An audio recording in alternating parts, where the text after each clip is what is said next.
In today's fast-paced world, where distractions are plentiful and stress is a daily companion, mastering the mind has become more crucial than ever. The teachings of Buddhism offer profound insights into how to control our thoughts and maintain inner peace. But this is not just a practice rooted in tradition. It's a way of life that, when applied consistently, can transform how we perceive the world, handle challenges, and lead us toward a more peaceful and meaningful existence. The power of your mind. Imagine if you could master your thoughts, if you could shape them, direct them, and use them to serve your highest potential. Your mind can either be your greatest ally or your harshest enemy. If you allow negative thoughts to control your actions, you risk becoming a slave to them. But if you learn how to harness your mental energy and shift your perspective, you can turn those very thoughts into tools for personal growth and peace. Many people mistakenly believe they can simply erase negative thoughts and replace them with positive ones. This approach often leads to frustration because, in reality, the more you try to forcefully push a thought away, the more it haunts you. The key isn't in fighting against these thoughts, but in understanding and redirecting them. In this article, I'll share not only the traditional Buddhist approach to controlling the mind, but also my own reflections on these teachings. By blending philosophy with practical examples and personal insights, we'll explore how to control our minds effectively and cultivate positive states of being, recognizing the thoughts that steal your peace.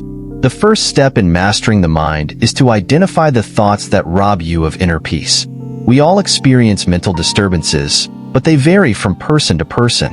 For some, anger is the primary thief of tranquility, while for others, it's jealousy, procrastination, or laziness. When you ask yourself, what are the thoughts that steal my peace? You begin a journey of self-awareness.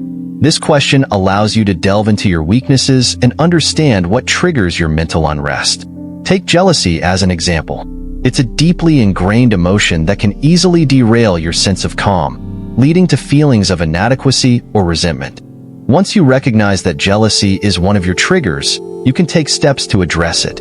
In my own experience, I've found that procrastination often stems from a fear of failure. I hesitate to start projects because I fear they won't turn out as I hope, and this creates a loop of anxiety. When I identified this pattern, I could work toward breaking it by addressing the underlying fear rather than simply forcing myself to be productive. Bringing your mind to the present moment.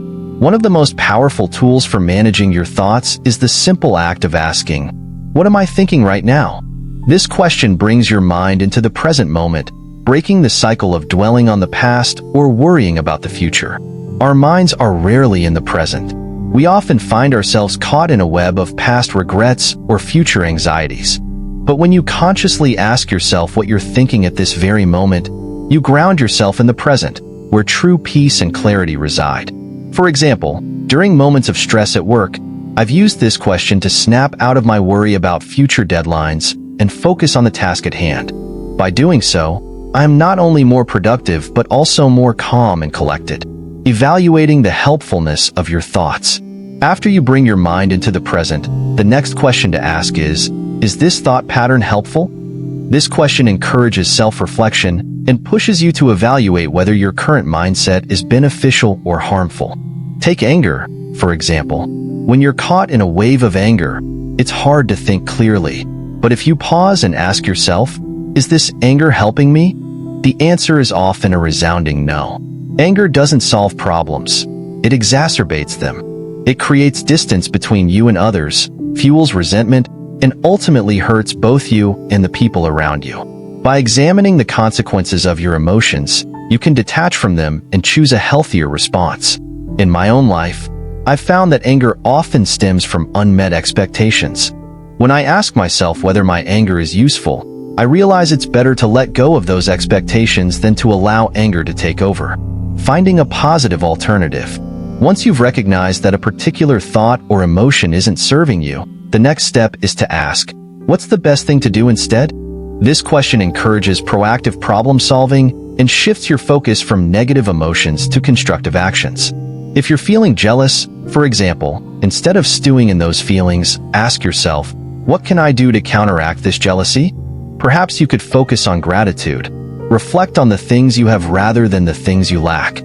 Gratitude has a transformative power, shifting your mindset from scarcity to abundance. I've personally found that practicing forgiveness is one of the most effective ways to release negative emotions. When I let go of grudges or resentment, I free up mental space for peace and contentment to enter. Understanding the benefits of positive thinking. The final step in mastering your mind is to reflect on the benefits of cultivating positive states. When you consistently ask yourself, what are the benefits of staying calm, forgiving others, or focusing on gratitude? You reinforce the positive impact these mindsets have on your life. The more you focus on the rewards of positive thinking, the more you'll be inclined to stay in that mental space. It's like training a muscle.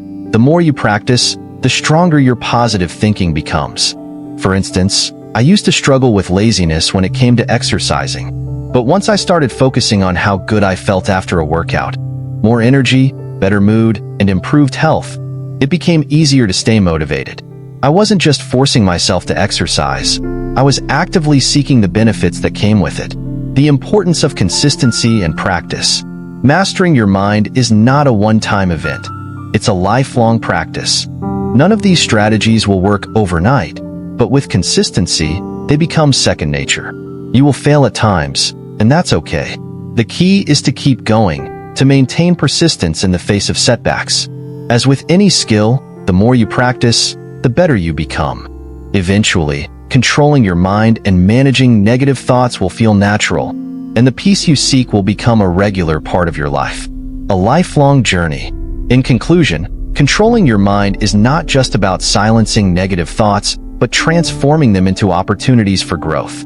Through self-awareness, mindfulness, and a commitment to positive thinking, you can shift your mindset and live a life that's more peaceful, fulfilling, and aligned with your true potential.